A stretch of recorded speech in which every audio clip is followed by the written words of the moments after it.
उनके पिता का या फिर जवान रामचंद्र का? नहीं पूछूंगा सर, बिल्कुल नहीं पूछूंगा।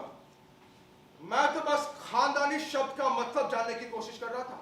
अब समझ आ गया मुझे। सर, आपकी पत्नी तो पिछले कई महीनों से आपके साथ नहीं है, वो तो दिल्ली में है। तब आप खाना तो ऑफिसर्स मेस में खाती होंगे? नहीं, मैं खाना अपने घर पे खाता हूँ। नौकरानी रखी है मैंने खाना बनाने के लिए। आपकी याददाश्त शायद कमजोर है कैप्टन बीडी कपूर। आप पिछले कई महीनों से ऑफिसर्स मेस या घर में खाना नहीं खा रहे हैं। हाँ, नहीं खा रहा। मैं अपने दोस्त कैप्टन वर्मा के घर पे खाना खाता था। क्या अपने दोस्त के घर खाना क्राइम होता है? मैंने कब कहा कि दोस्त के घर रोटी खाना क्राइम है? आजकल ऑफिसर्स को फ्री राशन मिलता है ना? हाँ, मिलता है। तो आप तो अपने दोस्त के घर रोटी खाते रहे, फिर आप उस मुफ्त राशन का क्या करते हैं जो आपको मिलता है? वो राशन मैंने अपने नौकरों में बांट दिया। नौकरों को नहीं, आप फ्री राशन नौकरों को नहीं देते हैं। पिछले कई महीनों से आप अपने अटरी को सदर बाजार की बनवारी लाला एंड सन्स की दुकान पर बेच रहे हैं। पेश करूं गवाह के लिए लाला बनवारी लाल को, पेश करूं गवाह कि आप फ्री राशन बेचते हैं कैप्टन बीडी कपूर। लेकिन सर, ऑफिसर्स भी और अफसरों की बातें मत करो। तुम्हारा अर्दली राशन बेचता था कि नहीं? कैप्टन बीडी कपूर, कहीं अगला कोर्ट मार्शल तुम्हारा ही न करना पड़ जाए। शायद अगले कोर्ट मार्शल की जरूरत ही ना पड़े। आप रामचंद्र से 5000 मीटर की दौड़ क्यों हार गए? रामचंद्र फौज में भर्ती होने से पहले गांव में डंगर चराया करता था। सारा दिन जानवरों के पीछे भागता रहता था, इसलिए शायद वो दौड़ने में तेज था। मुझे दौड़ में हराकर क्या वो सुपरमैन बन गया? नहीं, बिल्कुल नहीं। सुपरमैन तो आप हैं। मैं बताता हूं आप ये दौड़ क्यों हारे। क्योंकि आप दिन रात शराब पीते हैं और आपका मेज का शराब का बिल देखकर सीओ साहब ने आपको 2 बार वार्निंग दी। रामचंद्र से हारने के बाद आपके खानदानी घमंड को अहम को गहरी चोट पहुंची और रामचंद्र आपका दुश्मन बन गया। फिर आपने इसे बात बात पर अपमानित करना शुरू कर दिया। मैं और दुश्मन हो गया, वो भी रामचंद्र का। कैप्टन, दुश्मनी बराबर वालों से की जाती है, इन छोटे लोगों से नहीं। ये छोटे लोग क्या होते हैं? छोटे लोग होते हैं, छोटे लोग। जैसे कि रामचंद्र। हाँ। क्या आप रामचंद्र को चोरा और भंगी कहकर पुकारते थे? नहीं, वो झूठ कह रहा है। और फिर भंगी को भंगी कह दिया तो इसमें क्या क्राइम कर दिया? कुछ गलत नहीं किया आपने, भिखारी दास कपूर। ठीक से पुकारो मेरा नाम, आई एम बीडी कपूर। आपके प्रमाण पत्र पर आपका पूरा नाम भिखारी दास कपूर है। आप जानते हैं आपकी मां ने ऐसा नाम क्यों दिया? क्योंकि आपका जन्म बहुत सारे पीर फकीर बनाने के बाद हुआ था और आपके खानदान के लोगों में अंधविश्वास है कि लड़के का जन्म बहुत मुश्किल से हो, जिसका सबसे गंदा और घटिया नाम रखा जाता है भिखारी दास कपूर। मैंने कहा ना तुम्हें कि ठीक से पुकारो मेरा नाम, आई एम बीडी कपूर। आप भंगी को भंगी पुकार सकते हैं, लेकिन मैं आपका आपके असली नाम से नहीं पुकार सकता, Bhikhari Das Kapoor. Don't call me by that name, otherwise क्या? थप्पड़ मारोगे मुझे जैसे रामचंद्र को मारा था जब उसने भंगी कहकर पुकारने से रोका था, जैसे अपनी पत्नी को मारा था जब उसने कहा था कि तुम जन के हो, ना मर दो। You criminal! Shut up! You bastard! You son of a bitch! I'll kill you! I'll kill you!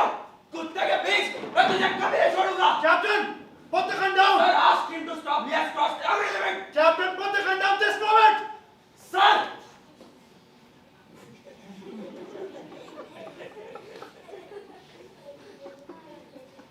आप सब प्लीज बैठ जाइए। गार्ड सर, विश्राम सर।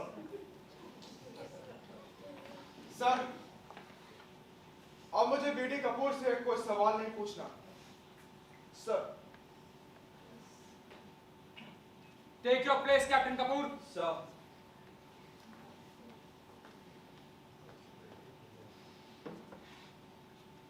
मेजरपुरी, क्या आपको कोई और गवाह पेश करना है? No, sir.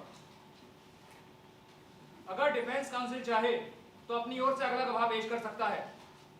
Yes captain Roy, do you wish to produce any witness? Sir,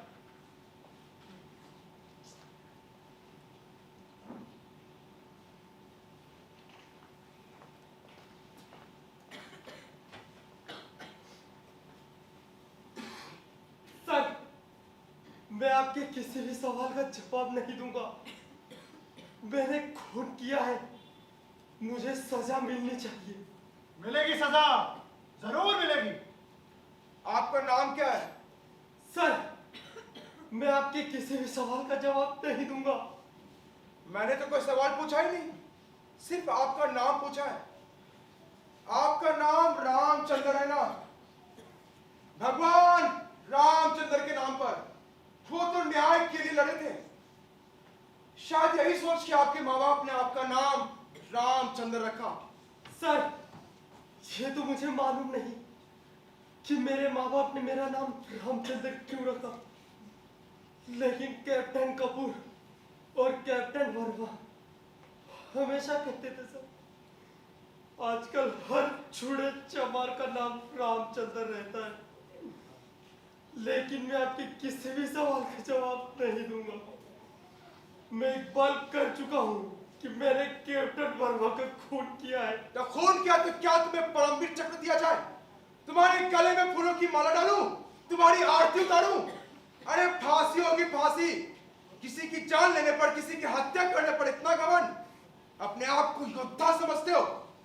खून करते समय तो डरे नहीं, और जवाब देते समय तुम्हारी जान जाती है। तुम छोटे लोगों को ना कानून और संविधान बराबर का हक, बराबर का अधिकार दे दे, लेकिन तुम जैसे थे वैसे ही रहोगे, डब्बू डरपोक कायर। सच बोलने की शपथ लेने के बावजूद सच बोलना तो दूर, जवाब देने से भी डरते हो। मैं कहता हूं कैप्टन वर्मा, कैप्टन कपूर ठीक कहते थे। चूरा चमार रामचंद्र। सर, गाली मत दो। मैं आपके सवाल का जवाब नहीं दूंगा। रामचंद्र, तुम हमारी सेना की जरूरी इकाई हो। तुम्हारी रेजिमेंट को तुम पर गर्व है। Thank you sir. हम सब तुम्हारे दुश्मन नहीं हैं। जो कुछ हुआ सच सच बताओ। बहादुरी से जिए हो, बहादुरी से मरना सीखो। बोलो, क्या क्या इन दोनों ने तुम्हारे साथ?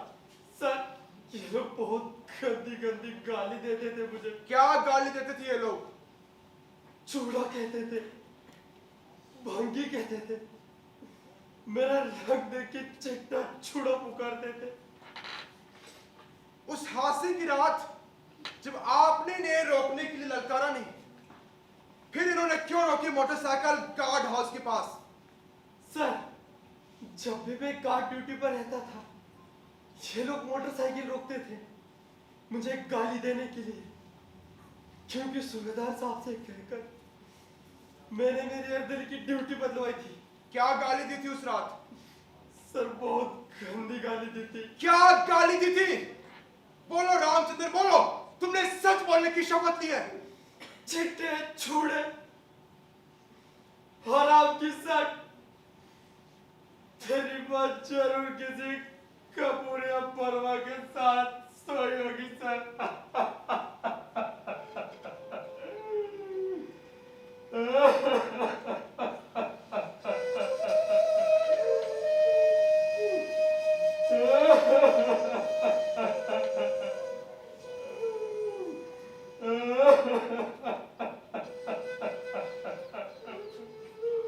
गार्ड, सर, बच जाओ।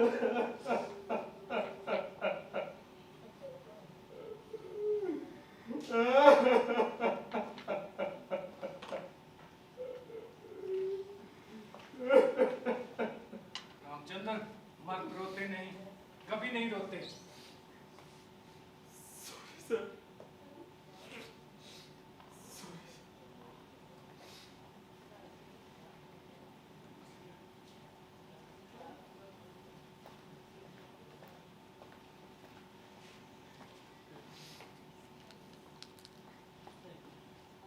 सर, आप मुझे कोई और सवाल नहीं पूछना। सर, मिर्जापुरी, क्या आपको गवाह से कोई सवाल पूछना है? लो सर। रामचंद्र, अपनी जगह पर बैठ जाओ।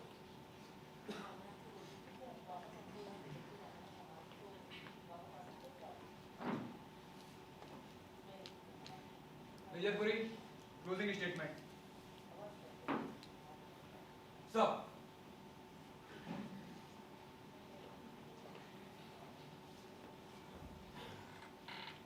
जब रामचंद्र ने ये खुद ही कॉल कर लिया है कि इसने खून किया है, तो मेरे लिए साबित करने को कुछ बचा ही नहीं। बेशक कैप्टन विकास रॉय ने यह साबित करने की कोशिश की कि रामचंद्र के साथ जुल्म हुआ है। अगर हुआ भी है तो एक ऐसे समाज में जो कानून और नियमों पर टिका है।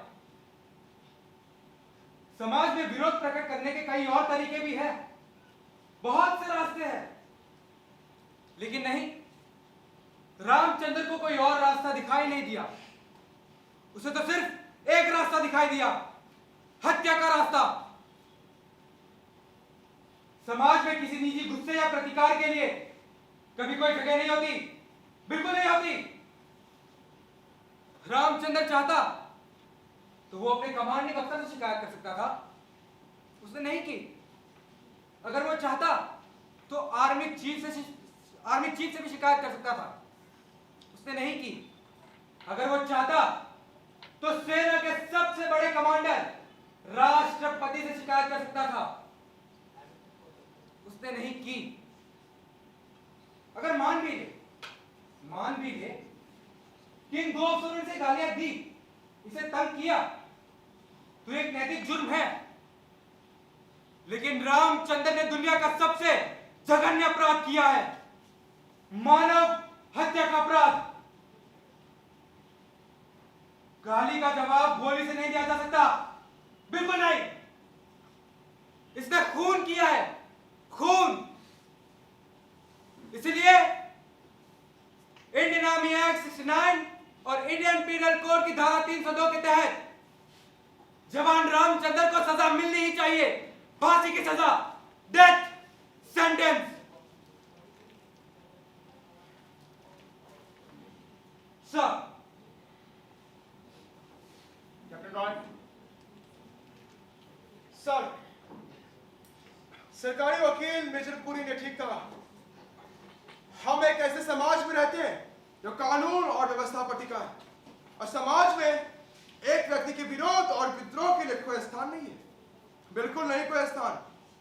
समाज ने, कानून ने, व्यवस्था ने विरोध प्रकट करने के लिए बना रखे रास्ते, मीलों लंबे रास्ते।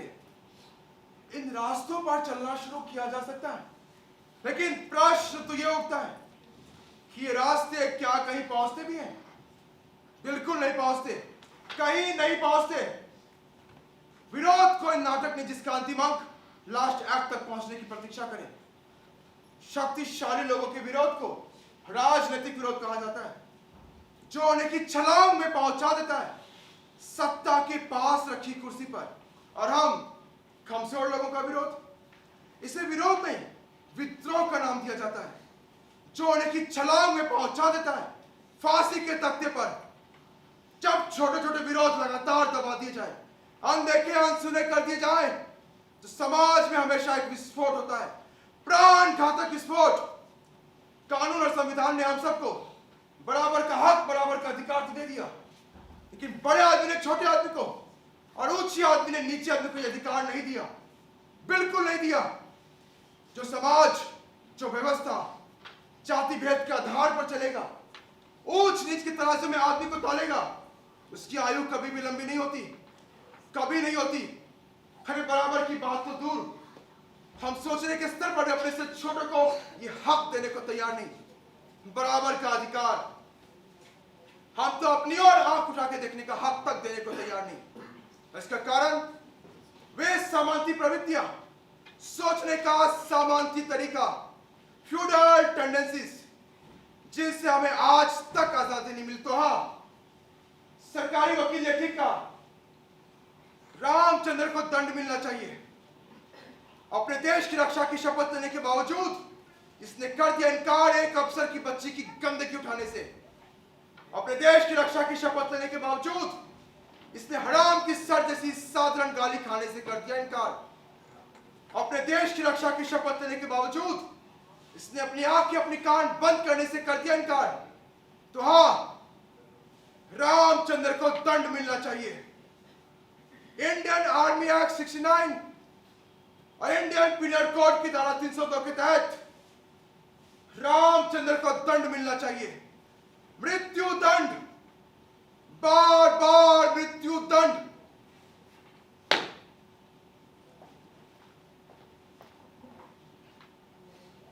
सर,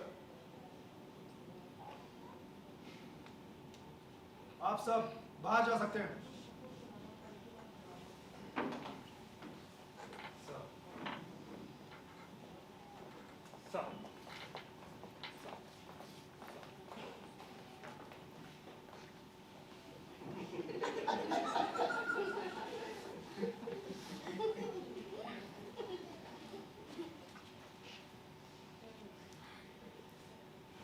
सर, मैं इस केस में आपको कोई सलाह नहीं दे सकता। I am really sorry sir. यानी जिंदगी और मौत का फैसला मेरे कास्टिंग वोट से होगा। गुड। Guard sir. सवार रामचंद्र, उसके सीओ और दोनों वकीलों को अंदर बुलाओ। सर।